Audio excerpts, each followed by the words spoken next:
Good morning. Cooking, cutting up, keeping it real. Saturday before the Super Bowl.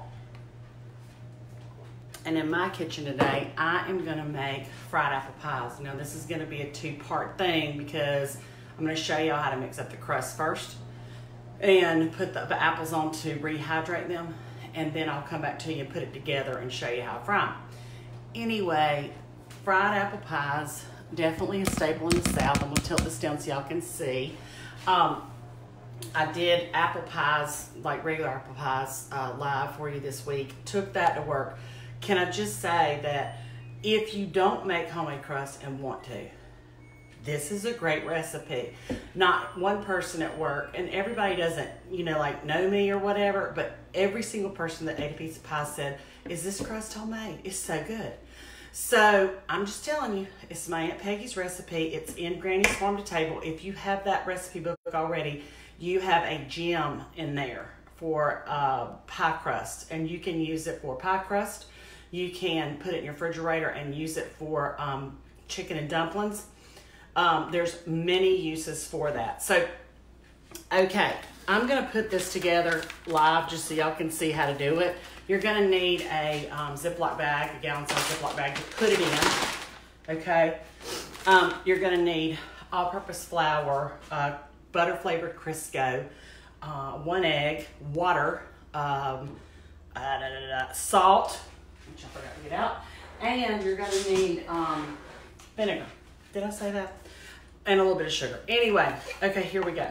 So into this bowl, I am going to put the flour first, the dry ingredients first, which is 4 cups of all-purpose flour. People have different recipes for pie crust. In my opinion, this is one of the best I've ever had. Obviously, or I wouldn't have put it in the cookbook. Anyway, and years ago, my family, when Aunt Peggy brought pies, people were like, her pie crust is the best. So that's why I use this recipe. 2 cups. There's 2. Going for 3, and we're going to put 4 total.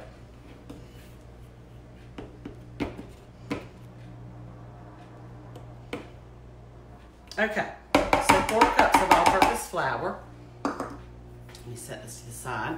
I'm going to need that to dust my surface here later when I roll these out. People make fried apple pies with pie filling, and they make it with biscuits, and that's totally fine. This is just how I do it, okay? And y'all obviously are interested because you're tuned in. There's 693 of you, right? Anyway, okay, I'm going to go ahead with my dry ingredients. 1 teaspoon of salt.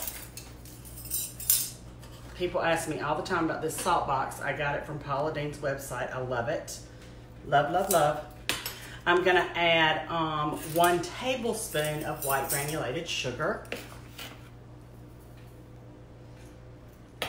And I'm going to go ahead and get my water ready here.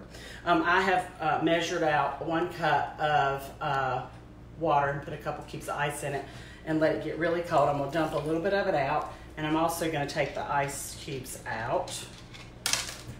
You want it to be cold so that when you put it over the Crisco that it kind of gels it, and then you can kind of mix it up, and it'll have a little bit of that in each bite.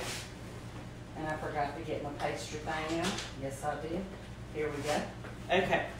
Into this, I'm going to add 1 egg. Now, you're going to have a cup worth of liquid. Okay. That's one of my children. They love to ring that doorbell.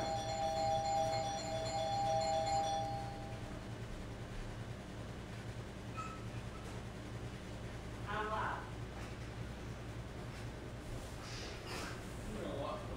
Well, because I don't want just strangers coming in. Sorry, guys. This baby boy, he loves to ring that doorbell. Anyway, into this, I'm going to add 1.5 cups of butter-flavored Crisco. Okay, this is the keeping it real side. You don't ever know who's going to come in or out. Anyway, 1.5 cups of butter-flavored Crisco.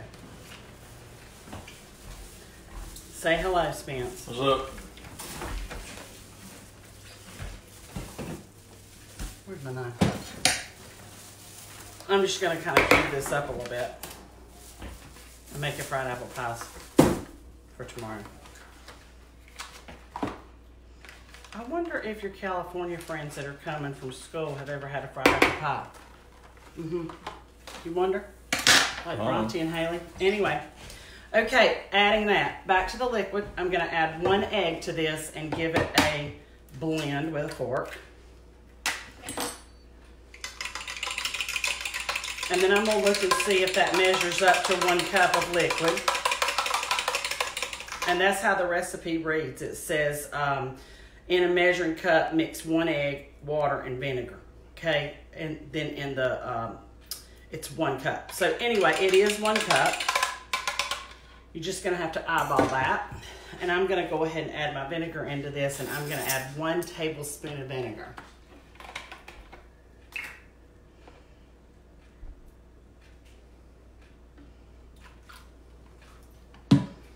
Okay, when people message me and ask me substitutions and that kind of thing, I don't really know the answer because this is how I do it. And with bacon, you really don't want to venture off of your recipe too much because bacon's pretty concise. Just saying. Anyway, Spencer was my daddy's name. Oh, I know. I got me Spencer. Yes, I do. Okay, I'm going to close this so I don't spill anything in it. Set it to the side. And to this, I'm going to slowly add in my water mixture with the egg and the vinegar. And I'm just going to start moving this around a little bit with my fork. Okay.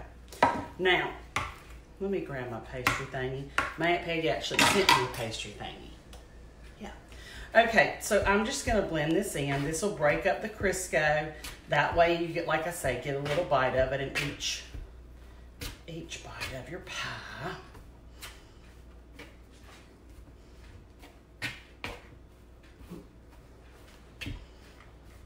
And once you kind of get that incorporated, then you want to ditch this. And, you know, make sure your hands are clean, of course.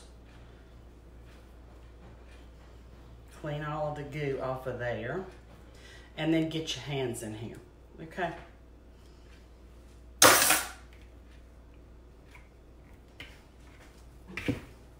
What's everybody else doing for the Super Bowl? Y'all should post it, your recipes, on the visitor post. What are you making? Oh, hey, Dana, we are making my Aunt Peggy's my Aunt Peggy's pie crust.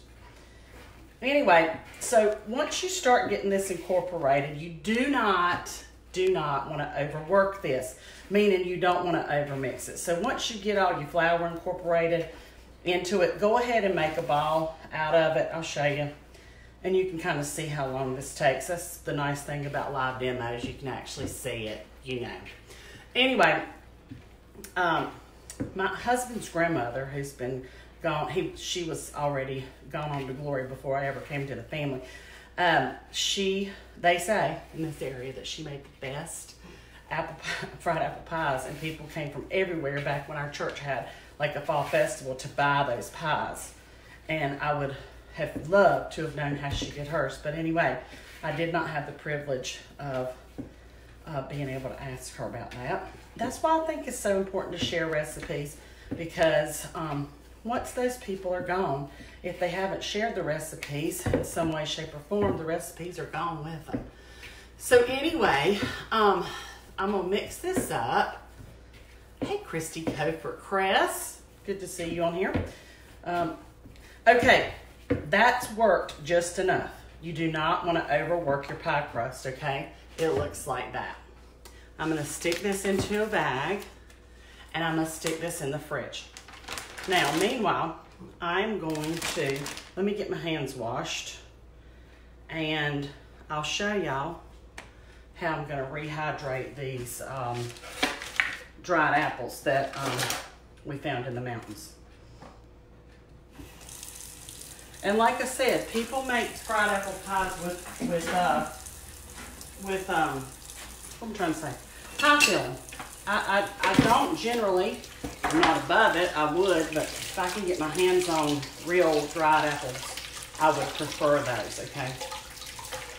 And our Aunt Liv used to make these, and she would make them for the whole family at Christmas and have them on a cookie sheet, rewarm them in the oven.